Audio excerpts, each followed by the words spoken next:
Today we are going to rate archer war pets in Call of Dragons because, as I have mentioned many times, our war pets are basically third heroes in your marches, right?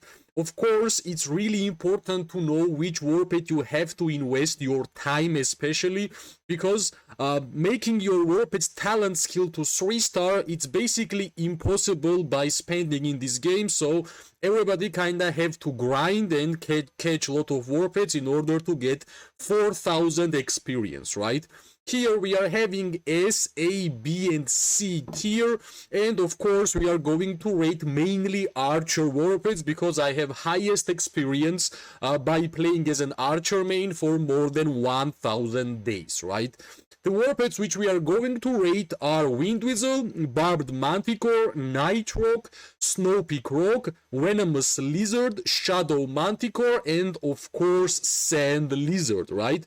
We know that the newest war pet in Call of Dragons right now is Windweasel, but let's see what kind of rating we are going to give to the newest war pet, right? And of course, I will choose the war pets by myself, I will rate them, and I will give you explanation why I think this war pet should be on this tier, right?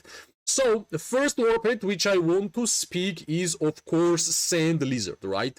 What we know about Sand Lizard basically does not do any damage in Call of Dragons. The whole idea of Sand Lizard is healing, right? You know me, how much I rate healing in Call of Dragons, but the time of Sand Lizard being one of the best war pets have passed a long time ago, right? Whenever we had only basic war pets without new ones, Sand Lizard was really good, especially if you were running Sand Lizard with like 5 Sand Lizard at the same time, which was healing everybody. And of course, one of the biggest advantages on having Sand Lizard is that it's basically almost a zero cost to make this war pet good, right?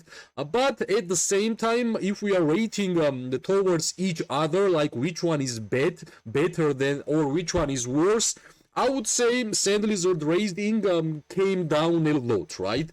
That's why, in my opinion, it's still good to have Sand Lizard if you are starting the game without spending Warped currencies, because you are going to spend Warped currencies on other Warpeds which are basically OP, right? And OP Warpeds are basically on the S tier generally.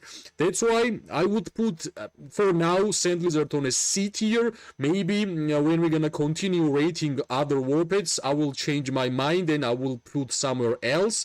I just feel like when you have a good Warped, this Warped should do multiple things. One of them is dealing damage, also healing, or like dealing damage, shields, or a lot of counter-attack damage and HP, right? Sand Lizard does only one thing, which is healing. That's why I'm going to put Sand Lizard on a C tier, but it does not mean that when you start the game it will be a bad choice for you to build this Warped, because it basically costs almost nothing, right? So that's the first Warped, which we are rating C tier for Sand Lizard, right? You might say, what is Venomous Lizard doing here? I would say Venomous Lizard is viable with Archer gameplay, but the important thing for Archer gameplay and Venomous Lizard, you have to get hit by your opponents in order for you to apply poison, right? There is a lot of Archer hero pairs which you can actually play with Sand Lizard. Most of them are Inara, Musyang, Hosk. Generally, I believe for early game, Inara and Hosk with Venomous Lizard does actually quite a lot of damage, right? Why I'm saying Inara? Because Inara has one of the highest counter-attack damage out of all Marksman legendary heroes by the 4th skill, which is increasing the counter-attack damage, and it has a pretty nice synergy when you are using Venomous Lizard with Inara, right? But that's the one problem, it's amazing with 1 or 2 legendary heroes, which doesn't really make Venomous Lizard as a perfect choice for Archer gameplay. That's my honest opinion, and that's why, of course, I'm putting Sand Lizard on a C tier, but Sand Lizard is of course way worse than Venomous Lizard is way worse than Sand Lizard in my opinion, right? That's why I wasn't gonna put Venomous Lizard as a better C tier. I would put Venomous Lizard as a worse C tier. Of course, I honestly believe that Sand Lizard is way better with a lot of more usages, and that's why I might even go and put Sand Lizard here. But so far, let's put Sand Lizard as a better version on a C tier. Then worst version is of course Venomous Lizard, right? The next warped which we are going to speak is Snowpeak Roc, right? What we know about Snowpeak Roc, in order to actually fulfill this full strengths of Snowpeak Roc, you need to have defense break on your legendary heroes or on your hero, right? There is basically two heroes which are applying defense break on your opponents. That's Inara from the Awakening skill, and that's Nico from the first skill, right? Basically, whenever you're gonna apply defense break on your opponent, Snowpeak Roc's main talent skill, which is concentration, is going to deal damage, right? Well, higher star rating your concentration will have, higher chance you are going to have to apply damage, but also Snowpeak Roc has the concentration which is increasing the physical attack on your march, right? That's why I honestly believe that Snowpeak Roc should be B tier, because it's basically connected to the two legendary heroes which are only Inara and Nico. And plus, for the beginners, if you are going to be Archer main from the start, Snowpeak Roc is a pretty nice choice, because Inara and Nico is basically the basic heroes, and both of them are applying defense break on their opponents, which means Snowpeak Roc's talent, which is the concentration talent skill, will do quite a good amount of damage. That's why for beginners, it's of course, in my opinion, way better than Sand Lizard, way better than Venomous Lizard. That's why for sure, for now, we are going to put Snowpeak Roc as a B tier, right? Next one in order, like after Snowpeak Roc, the next warped which came out for archers was Night Roc, right? And the idea of Night Roc is crit rate, right? You are basically getting crit rate from the warped, and it's a perfect warped basically for the Freygar and Cindrion gameplay, because they were the first legendary archer hero pair which main idea is to deal damage by the normal attack, and also dealing damage by the crit rate, right? And that's the idea, whole idea behind the Night Roc. I'm not really sure if we have another legendary archer heroes which are having crit rate in their play kit. That's why I honestly believe that if you are going to run Night Roc, you can actually play with many different legendary heroes, not only Freygar and Cindrion. You can actually play Night Roc with Magrat, with Zaida, because they are normal attackers, and any legendary archer hero pair which is dealing damage by the normal attacks, I believe Night Roc will be a pretty nice choice, right? That's why, because of the more versatile gameplay, because as I have mentioned on Snowpeak Roc, there is only Inara and Nico which is applying defense break. For Night Roc, we don't need anything to happen in order for Night Roc to actually deal damage, right? That's the only reason why I'm putting Night Roc as a better version than Snowpeak Roc, because you can actually play with the Night Roc with many different hero pairs in the game, right? And yeah, we can move forward. The next warped which actually came out for Archer gameplay was Barbed Manticore, right? Barbed Manticore came out with Fulgrim and Sibyl. Another Sibyl is actually the third hero which can apply defense break. I totally forgot. And what's the idea of Barbed Manticore, right? If you already applied defense break to your opponent, you are going to get 50 range, right?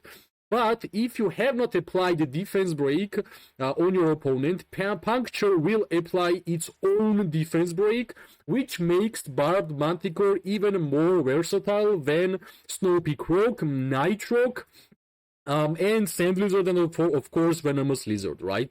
But if you want to basically fully use Barbed Manticore with the full strengths, of course it will be better to actually have defense break on your marches, but even without defense break, you will be able to use this warped in a pretty nice way, right? For example, for now, I'm using Barbed Manticore with the Falgrim and the Nico hero pair, because Nico's first skill will apply defense break, and we are going to get 50 rage from the puncture skill, the talent skill. Also, you can easily run Barbed Manticore with Kinara, with Nico, with Falgrim, with Sibyl. So basically more heroes which you are going to use for this warpage, right? And one more thing, Barbed Manticore's 50 rage basically is a hint that it will be amazing with the heroes which are using rage, right? Falgrim is actually using rage, Nico is using rage, like Inara is using rage. So basically we have way more legendary heroes for archers where you can actually use Barbed Manticore, right? That's the sole reason with the versatility. That's why I'm putting Barbed Manticore on a A tier. And yeah, that's like sometimes when you know that you have to spend too much time making the talent skills 3-star, you have to understand that it's a big investment of your time, right? It's impossible to make your talent skills 3-star with like couple of days. You will have to spend some months, right? So next warped, which came out in Call of Dragons, is Shadow Manticore, right? Shadow Manticore basically does not have any specific abilities which you have to use in order to fully use the strengths of Shadow Manticore. Shadow Manticore is really simple, it does damage and it heals, right? This warped came out with the Magrat and Zaida, which have been one of the best legendary heroes for archer gameplay in my opinion. Still this day, I won't gonna say the best one, but for sure one of the best one, right? And if you have seen my archer gameplay videos, I always suggest to make Magrat and Zaida one of your main priorities. And at the same time, if you want to have the best in slot warped for Magrat and Zaida, this is the Shadow Manticore which I'm actually talking, right? I have one of the best warpeds in my warped collection. It's the Shadow Manticore, and the amount of damage and amount of healing I'm actually doing with this warped is just too much, right? And of course, I would be silly if I said that any of these warpeds are better than Shadow Manticore. Maybe it's the reason because how good Magrat and Zaida actually is in Call of Dragons. That's why I'm still putting Shadow Manticore on S tier, right? If I'm saying that Magrat and Zaida and Ruby and Island are the must-have hero pairs for archer gameplay, of course we are going to have must-have warpeds for those hero pairs, right? So must-have warped for Magrat and Zaida is Shadow Manticore. Try to make it 3-star. It's a good investment. If you are investing your legendary tokens on Magrat and Zaida, I would say start investing your time on Shadow Manticore. It's actually worth it, right? The healing and the damage which you can deal with this warped is actually perfect combination for Magrat and Zaida gameplay. And of course, this is actually my main warped with all of the archer warpeds which I currently have on my account, right? We have left one more warped, which is the newest warped for archer gameplay. That's Windweasel, right? Windweasel is really interesting warped for archer gameplay. Basically, it's a control warped which has a unique playstyle, right? The skill which you are using on the Windweasel is the North Wind. You are basically throwing the hurricane on your opponents, and this hurricane will be applied as long as you are dealing a lot of extra normal attack damage, right? More extra normal attacks you're gonna throw from Ruby and Kylan, more time Northwind will be applied and more damage you are going to apply. Also, if you have Windweasel and you have an advanced chain strike, the healing you are getting from this warped is simply amazing, right? I have seen the reports. Ufi will be here and he will say that I am right. Sometimes Windweasel healing is more than Sand Lizard and more than Shadow Manticore with Magrat and Zaida, right? So it's a pretty same strategy. If I'm saying that healing is OP in Call of Dragons for archer gameplay, if I'm saying that versatility is really key there is couple of ways you can trust this tier list, right? Magrat and Zaida is S tier archer hero pair, and the best warped for Magrat and Zaida is Shadow Manticore. Ruby and Kylan is the S tier archer hero pair, and the best warped for Ruby and Kylan is Windweasel, right? And I honestly believe that Windweasel is better than Shadow Manticore because Windweasel does actually way more than Shadow Manticore, in my opinion, right? So basically, this is the tier list which we made, and I'm thinking of making small changes until we're gonna finalize. I might go and put Nitroc on a A tier and Sand Lizard here.